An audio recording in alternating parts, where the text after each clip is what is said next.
Kyle here from All Media Reviews. Here to do a video about another video blog. It's about a bunch of stuff. That's kind of an MO now with this channel.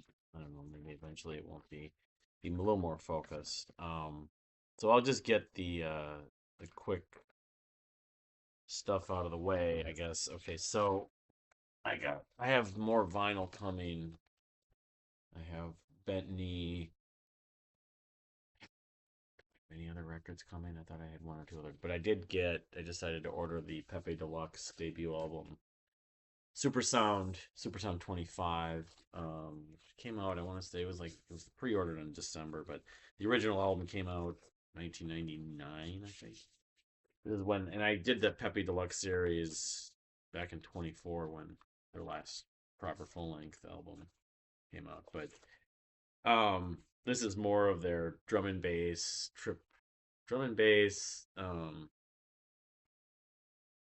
hop, kind of style was more prominent. But I did that series. But I mean, I bought this. This is my least favorite Pepe Deluxe album. It came out in '99, I think it was. Yeah, 2024 Catskills when they pressed this. But anyway, it's like I don't know if they'll eventually issue Beatitude and Spare Time Machine on vinyl. That would be great. I thought actually both of them might have actually come out at some point. Maybe they'll reissue them. I don't know. Um, but it's colored vinyl and everything like that. Um, pink, you know. Yeah, I was just gonna say I largely bought this because it's as just a Pepe Deluxe fanboy per se. It was worth buying.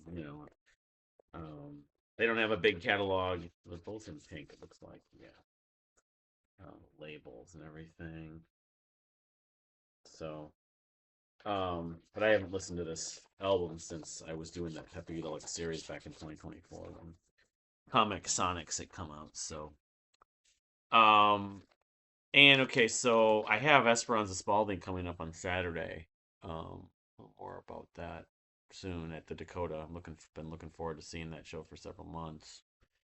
Um, but I did decide to go to see Black Belt Eagle Scout on Tuesday night at the Cedar Cultural Center. Who I've seen. That may have only been my second time seeing them. I got the set list, but it really was like a hybrid. The opener was, I can't remember her name now. Who's in the band? I remember the last time when I saw Black Belt Eagle Scout um, at the Cedar Cultural Center. They've been here. They opened for Built for Spill and maybe someone else, Built to Spill. Um, Black Belt Eagle Scout is Catherine Paul's project, based out of Portland.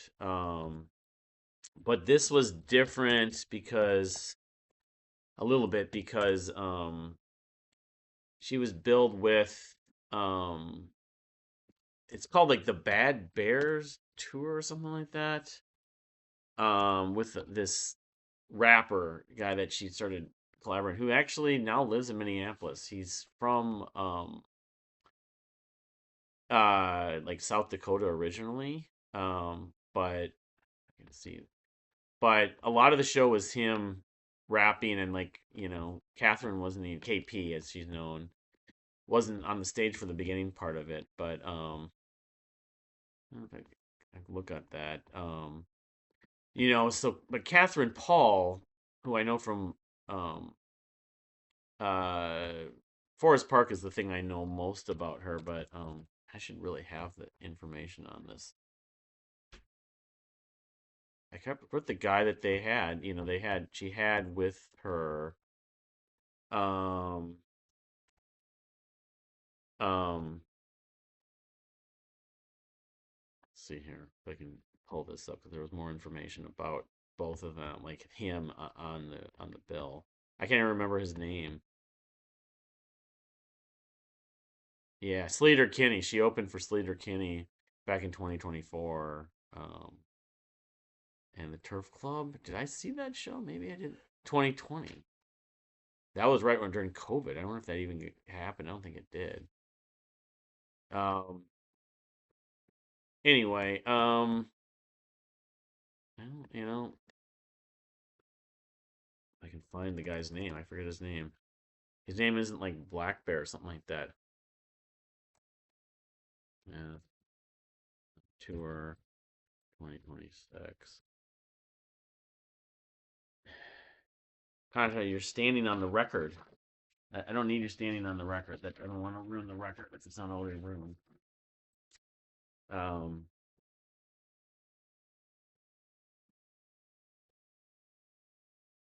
Okay. Here's the picture. I don't know if that's actually him. Yeah, Ailani was the musician that opened the show and also is in Black Belt Eagle Scout. But I forget. I mean, he was actually a pretty good singer. He looked a little bit like, I mean, not completely, but a little bit like a young Kevin Gilbert in some ways. I mean, he probably never heard of Kevin Gilbert, but the other thing that's notable about Catherine Paul, um, Matu Wahui, maybe that's his name, Mato Wahui, and he's indigenous, just like Catherine. Um, but he's a rapper. Anyway, but it was good. The only thing I'll just now add about it, I mean, I love her guitar tone. That's, I mean, among the Forest Park is still my favorite thing, and then the band that she did after Forest Park, um, that she played the drums was really good. But I can't remember the name. I have their CD. I saw them live. I can't remember the name of it. I have their CD. Genders. That's the band I'm thinking of. So she did Genders, of course, but I think most of the fan base of Black Belt Eagle Scout, a lot of them are in the indigenous community. Oops, I don't know what happened to my camera. No, sorry about that. A lot of them are in the indigenous community, but yeah, I don't know how many of them are new genders and new Forest Park, but her guitar tone, a lot of it's trippy and said I had that set list, like some of these, the land, the water, the sky. That song that was the album. That was her last proper album from a few years ago when I saw it in 2023. I remember because I went to I think it was 23. Was it 22 or 23? And then I left my hat at the Cedar Cultural Center, and I didn't tell Joyce. I was my A&W hat that's right around here. I think it was this one. I'm pretty sure it was this one.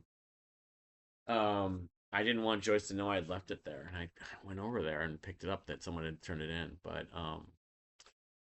Um, but anyways, Fancy Dan's My Blood, Soft Stud. That's one of the early songs, but I mean, she's pregnant. The thing about Catherine Paul, also, I want to say it was about a year and a half ago, she had announced that she thought it was initially some kind of pinched nerve. You're a little nuts. You can always do this on camera, Kanji. She thought it was like some sort of pinched nerve or something, but it turned out it was some form of MS. But she's doing well enough. I don't know, maybe medication or something like that. I don't know. I just hope she's doing well, and then hopefully the baby that she's gonna have sometime later this year goes well and everything like that. But the thing is, when I went to the show, I called my mother-in-law, and she wasn't doing the best. My wife's cousin, her niece, had answered the phone, and I was thinking about her most of the show, unfortunately, because she had been dizzy and some other things. So, and I stopped over at her place after the show on Tuesday night, and she wasn't there. She got admitted to the hospital. It's happened, or to the ER actually, but eventually she's still in the hospital right now. I'm saying my prayers and everything like that, and thinking about her, with everything that's happened recently with Sandra, obviously recently, and obviously Joyce and my cat Mocha, a bunch of other things. So, but she's still there. She's eating at least. I'm gonna try something tomorrow, but if based on her history, she'll probably end up there for several days and then end up she might end up going to rehab. I don't know, but I'm going to see her every day if I call her every day. But she's 89, So along with that, sort of the weekend of Valentine's Day, it's kind of what more of this video is supposed to be about, and we're already 10 minutes in. I did go to see this movie Snow, a special screening of it, 25th anniversary or something, more than 20. Set in Minneapolis, based in Minneapolis. It was about a somewhat of an interracial relationship between a black woman and a white guy. That guy's a musician. He's in a different relationship, but he's living with a woman. But it's revolving around music somewhat, but it's in black and white, but very dreamy, and it's a love story. I didn't ever know about this. The cast I don't know from anything, but all those years. But I did get to meet the cast members. They were there doing a Q&A, including this Rose Mailutha who played uh, the lead female. You could say the black female fan. She's into punk rock in the Twin Cities and everything. There's a lot of footage from Minneapolis. It's just interesting to watch. But um, they show First Avenue. I went to First Avenue in 1997. Oh, that was the first time I saw Dream Theater, but I'd gone there around that time, so they showed footage, and it's sort of a time capsule in some ways. It ended Valentine's Day. Um, it would show up on Sundance Channel, and I don't remember ever seeing it on there. But 24-hour romance, but at the end, I wasn't spoiling it too much.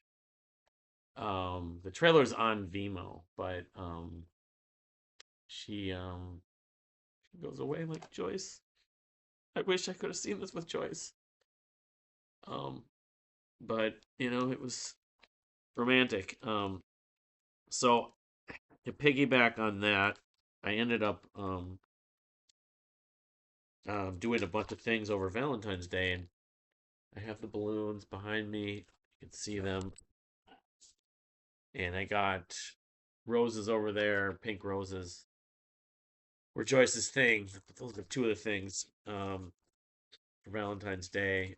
But I did a bunch of things. I did do um, ASMR in person. I've been wanting to do that for several, at least weeks.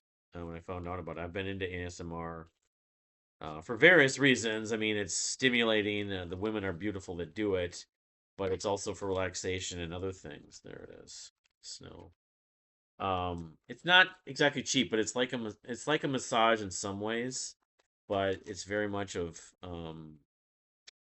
enhanced, like touching a lot of spots, in your nerves and that kind of thing on your back and other parts of yourself. It's can be done whatever you want to do, but there's obviously a lot of sound involved because it's auditory. Um, but it was really a great experience. I'm gonna do it again for sure, even as expensive as it is. Um, did in Minneapolis this place called what was it called? Light Sessions. This woman named April. She was so sweet. Um, yeah, look at this. This is from the Snow movie. The little photos. There's Rose and everything. But so to piggyback on or to elaborate on that, I ended up going and met the widow community that I know. Um, on Valentine's Day for lunch out in Bloomington. I've been doing more of that with them. This group that's based on this local group. They have both large groups once a month for lunch and then dinners in other spots. And in fact, on Saturday I'm going to be going to another lunch with a smaller group though. And I think it's at this place that I'd gone to previously. Um, but I had gone to and I also did. I went to South Minneapolis to get pupusas. Those were really good. Not from the same woman. I need to get in touch with that I bought pupusas last fall around Thanksgiving, but sort of like a benefit for business that had been affected by a lot of the stuff that's been going on. I also bought some caramel corn there too. It was really sweet. The people there in South Minneapolis. Um, but I the previous Wednesday I had gone to another Time Left event. at downtown Minneapolis, and met some people there. This particular woman I met there, and we were talking for several hours, and she told me, I was just asking her what her plans on Valentine's Day, and she said she's going to this thing, at the Capri Theater, this Charlie Chaplin films that were played, to an orchestra. This Curse of the Vampire Orchestra. They had done Nosferatu and one other, maybe in the fall, and so they did the two Chaplin movies, which was really good. The group was terrific. I'm surprised I'd never heard of them. They're kind of like the Deer Hunter, or but bigger, like Cloud Cult. I asked one of the members if they ever heard of Cloud Cult, and they never had, which is weird. But I don't know if they were like the front guy. But I don't know if they'd ever how long they've existed in this town. But anyway, that was in North Minneapolis. So I spent the that evening with this woman, and we went and got something to eat afterwards because it was kind of late. But wanted to get something to eat, and we were spending some time that night, and then she went to the movie with me too the next night, and spending some time and talking and exchanging information. Her name is Laura. Um, but Valentine's Day was an epic. I actually ended up going to the Eden House also, so I did a bunch of things. Got a piece of cheesecake too, um, I've been talking to her and spending this time with her the last few days, last week in effect, and I'll just be honest, it kind of moved at a faster pace. Oh, I see a buggy.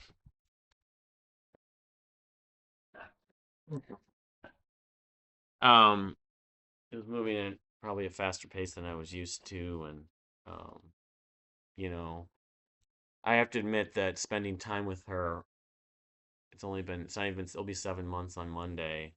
Um,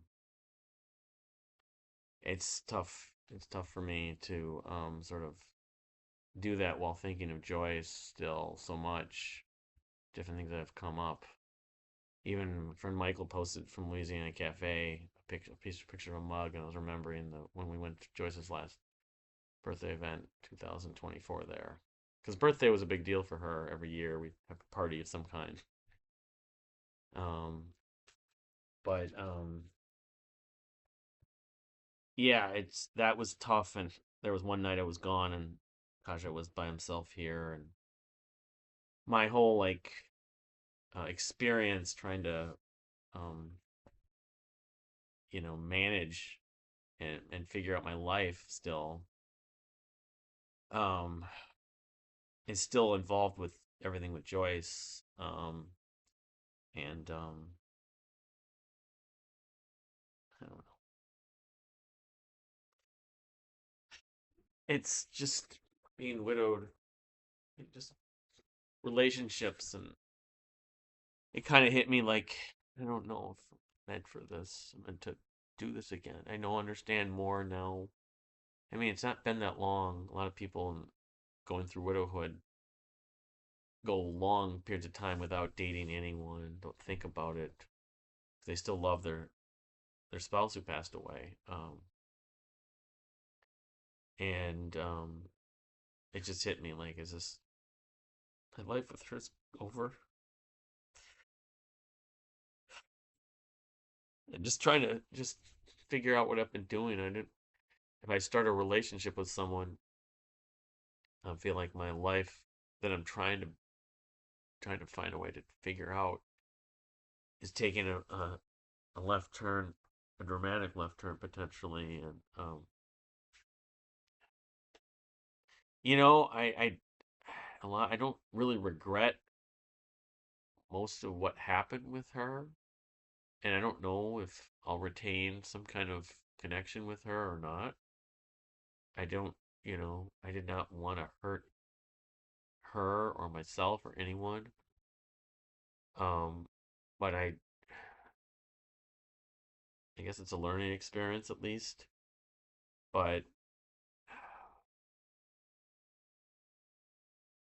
I just feel like I don't understand, you know. what I'm supposed to do other than just wish Joyce was still here.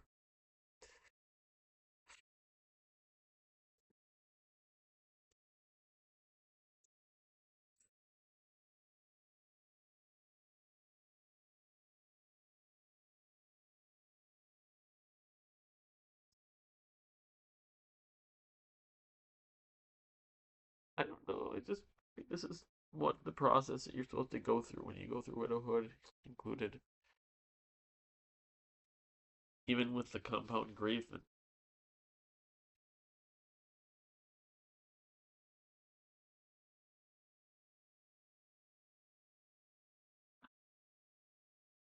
I don't know.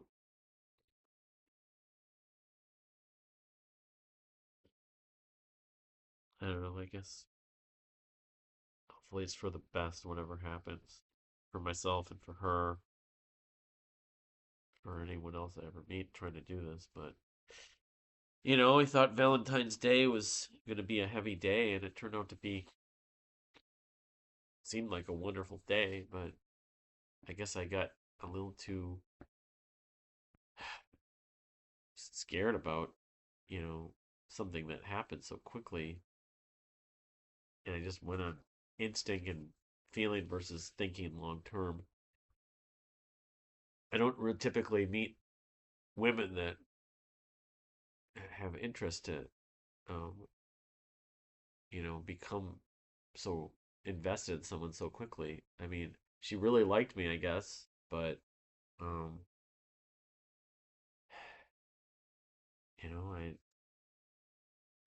I'm not, she said a lot of stuff to me that I'm not used to hearing. Maybe maybe I just, she was saying things that other women might say to me, but what with that sort of came, this belief that it would you'd be committed to someone so quickly. You know, some people are like that. I don't fault her. It's not. She did nothing wrong really, but I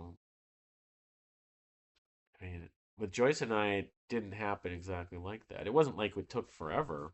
I didn't know Joyce for years, of course, but um, I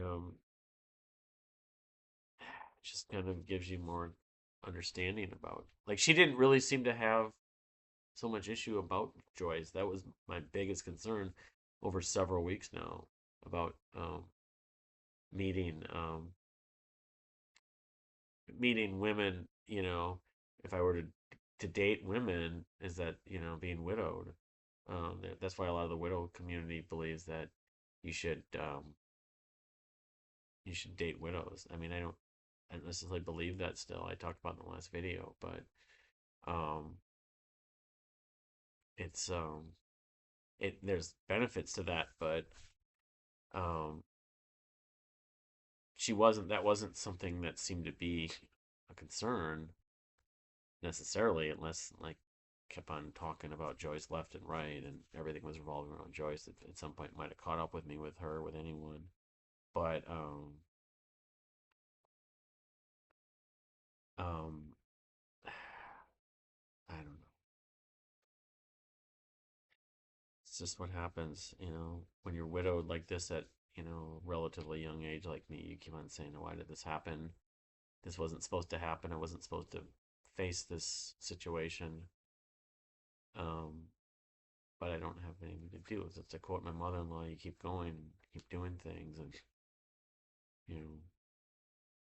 So hopefully I'll be okay. Hopefully she'll be okay. Um, but it stings. It hurts. But I guess I hope it's for the best. Um, but anyway, I didn't mean to make this, but I was meaning to make a video just to tell the story of Valentine's Day, because it was, even the day before we did the Zoom calls, and that was pretty good just to talk to like something at my synagogue was involved in that, and Valentine's Day is the day that widows and widowers dread, oftentimes for obvious reasons. and I was in tears at points for sure, but I definitely think that I had I got to do a lot of things I never would have expected. I think Joyce would have been looking back and he's like, "What are you doing, Papa? You can't do all this." And I did it. I did all that somehow. Including what may turn out to be just this sort of very brief um, experience with this woman, which didn't just on Valentine's Day. It was the weekend in effect, but so anyway, that's about it. That's 25 minutes of me rambling. I mean, I'm going to get that other vinyl. The Rock and Roll Hall of Fame nominees have been pushed back to after the Academy Awards, so in a few weeks. I want to get some grapefruit beer for Sandra, um, to remember her by, because she liked grapefruit beer, and then of course the Academy Awards to sort of do that together. But I'm going to be seeing Esperanza Spalding on Saturday. I just hope that my thoughts aren't going to be too consumed by my mother-in-law, because I'm still thinking about her and concerned about her, and um, yeah. But man, other stuff coming up. But anyway, thank you for watching, and we'll see you next time.